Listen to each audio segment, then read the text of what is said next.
السلام علیکم، میرا جنون چینل میں خوش آمدید۔ اس ناول کا نام ہے میرا پاگل پن اور آج میں آپ کو سنانے لگی ہوں 33۔ نیچے جو میڈم تھی وہ کون تھی؟ دوست سر ایک بات کہوں، ساتھ ساتھ ڈرپ بھی لگا رہی تھی۔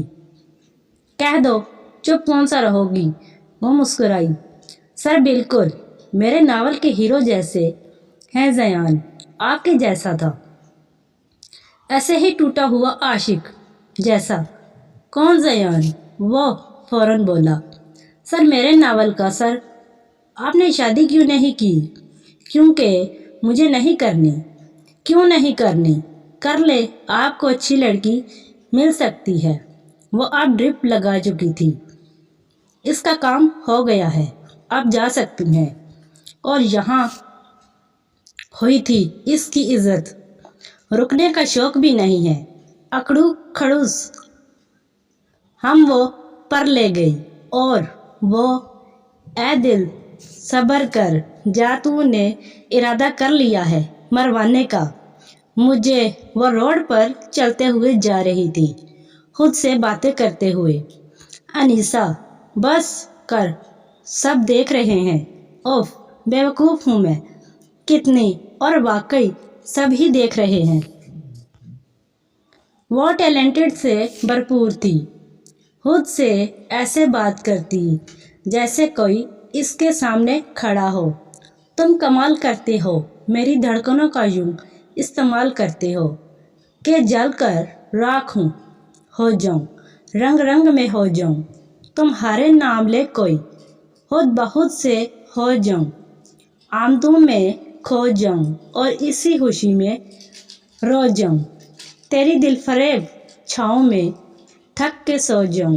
وہ ہاتھ میں چٹوس کا پیکٹ پکڑے اس کی یادوں میں گم تھی۔ نہ جانے کیوں یہ پہلی نظر کی محبت دل پر ایسا وار کرتی ہے کہ انسان اسی میں کھوتا رہتا ہے، خود کو اسی کا محسوس کرتا ہے۔ یہی سب تو اس کے ساتھ ہو رہا تھا۔ پہلی بار محبت کی ہے، کچھ نہ سمجھ میں آئے میں کیا کروں۔ وہ گاتے ہی شرمائی تھی۔ اوہ میں کیا کروں؟ وہ مسٹر اکڑو مجھے اچھے لگنے لگے ہیں، بس ان کی دل فریب آنکھیں دل پر سیدھا وار کرتی ہیں۔ کاش کہ میں اس کی ہو جاؤں، اس میں کھو جاؤں۔ اس کے ہاتھ میں موجود پیکٹ ختم ہو چکا تھا۔ جب سے محبت ہوئی ہے زیادہ بھوک لگنے لگی ہے۔ وہ بیٹھے بیٹھے 3 پیکٹ کھا جاتی ہے۔ وہ چوتھے کی تلاش میں اویس کے پاس گئی تھی۔ اوئے موٹے، وہ زور سے چلائی، یہی بیٹھا ہوں، ہلکے بھی بول سکتی ہو۔ نہیں نا، تمہیں آواز کہاں آتی ہے؟ اگر ہلکے بولتی میں اس نے اسے گھورا تھا۔ کان میں چربی چڑھی ہوئی ہے، کیسے سنو گے میری آواز؟ وہ ہاتھ ہلا کر بولی، تم نہ بندریا چپ ہو جاؤ، خود ہوگا موٹا بندر۔ تم دونوں پھر شروع ہو گئے۔ ماما یہ موٹا میری چپس کھا لیتا ہے۔ اب کی بار اویس نے اسے حیرت سے دیکھا تھا۔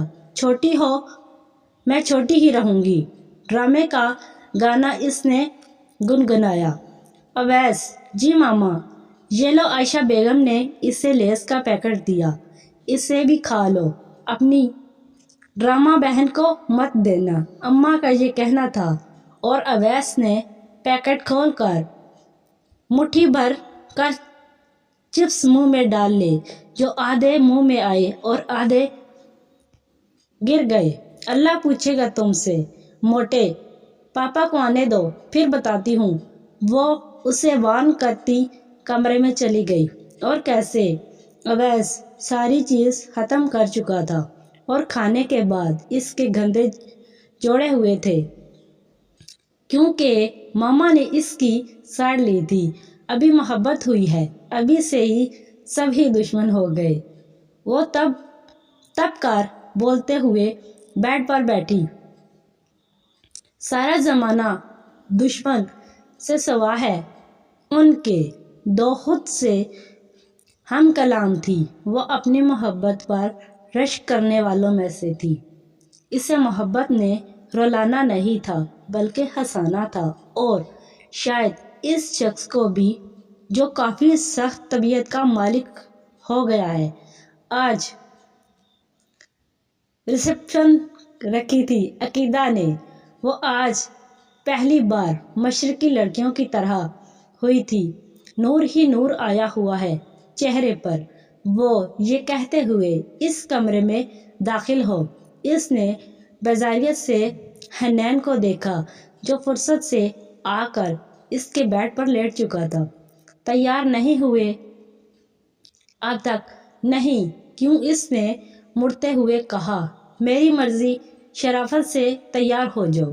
کیوں ہو ہر جگہ اب تمہاری مرضی نہیں چلنی مس عقیدہ؟ اب یہاں کوئی آپ کے حکم کے فرمانبرداری نہیں کرے گا۔ میں آپ کا نوکر نہیں ہوں مس عقیدہ۔ اسے لفظوں کا تھپڑ پڑا تھا، وہ مٹھیاں بھیجتی رہ گئی تھی۔